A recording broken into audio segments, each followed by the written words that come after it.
because this is like reading parts of the books, basically. And it's also different when she's doing interviews and just answering off the cuff. I'm sure there are videos of that out there, and that is good. But this is different because she's writing it.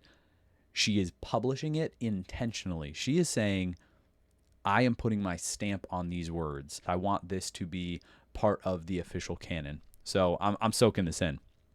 All right, Hatstall, August 10th, 2015. An archaic Hogwarts term for any new student whose sorting takes longer than 5 minutes is a Hatstall. Makes sense. 5 minutes is a long time. They could be having some deep, crazy conversations there. Okay.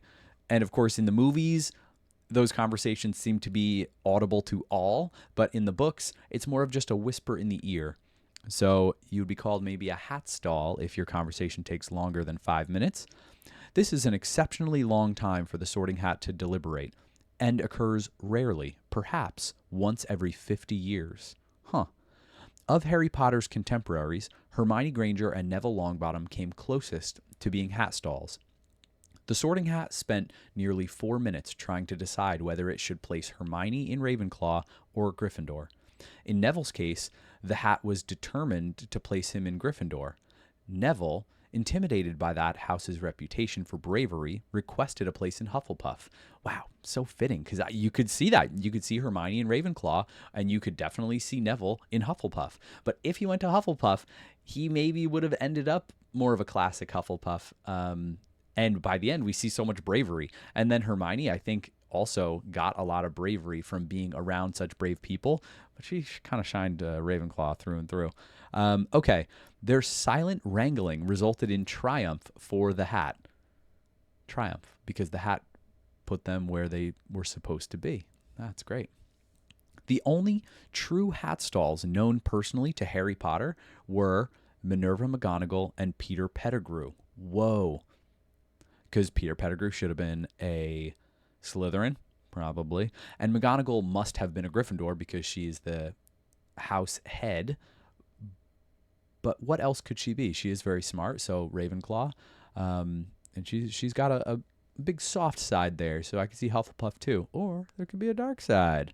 Okay, the former caused the Hat to agonize for 5.5 minutes as to whether Minerva ought to go to Ravenclaw or Gryffindor. Okay. The latter was placed in Gryffindor after a long deliberation between that house and Slytherin. The Sorting Hat, which is infamously stubborn, still refuses to accept that its decision in the case of the latter may have been erroneous, citing the manner in which Pettigrew died as dubious evidence. Wow. So the Sorting Hat is a little stubborn, which I respect. I'm a little stubborn myself, but has it ever been wrong?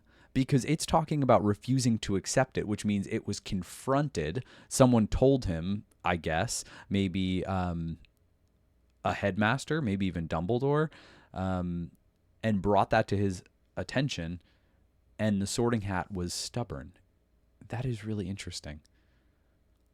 They were maybe going to try and replace him, and he said, "Don't replace me. I still have good judgment, I promise." All right, that is really interesting. So that is Hatstall. John had never told us about that one. All right, let's see what's next. Perfect segue into Professor McGonagall. Another August 10th, 2015. Ooh, this one's looking long. Okay, all right, nice. You know what? I don't have enough time. Jen's on the way home. I got to do this one another day.